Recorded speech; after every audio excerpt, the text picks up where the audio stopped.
My name's John Phillips. I'm a retired U.S. Army Lieutenant Colonel. I was field artillery officer and a comptroller, money guy. Spent 20 years in the Army, and I've been a veteran advocate ever since I retired for about 26 years now in the Atlanta area. I was also a civilian aide to the Secretary of the Army for Georgia for 5 years. Now I do what I focus my time on right now is I do legislative work for the VFW of Georgia.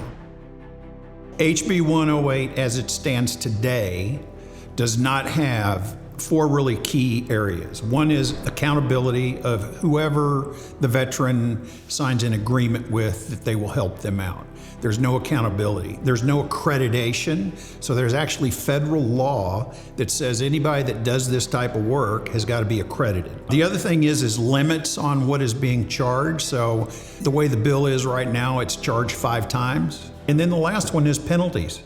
For those bad players out there, and there are several, when they're bad players out there, they got to get penalized. And they need to be slapped pretty hard in order for them to stop what they're doing.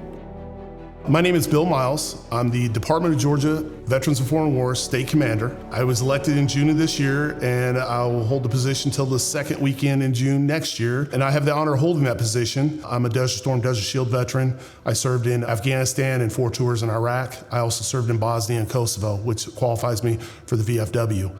You know, change is good, as long as it, in my book, as long as it benefits our veterans and their families. Because at the end of the day, that's what this is all about. Veterans and their families and their benefits that they earned.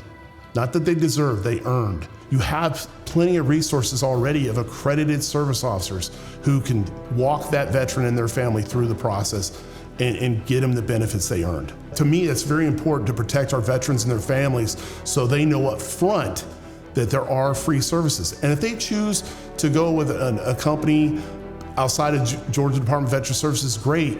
The key to that is they've got to be accredited.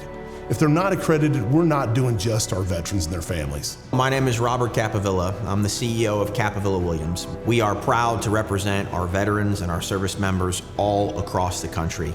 And I'm very, very proud to join the Georgia VFW speaking out against House Bill 108 and the dangers that that bill could potentially present to our veterans all over this wonderful state. The VA has a very sound and solid accreditation process already in place that's designed to ensure that the representatives and the attorneys that are working with these veterans are properly vetted, that they have the veterans' best interest at heart, and that they're doing things the right way. We have to make sure that there's a transparent process, because if it's not transparent, what happens?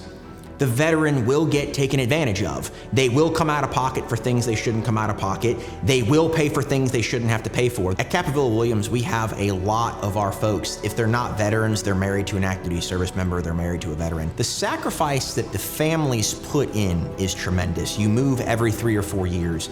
You deal with deployments. They deal with hardships that most Americans simply don't deal with.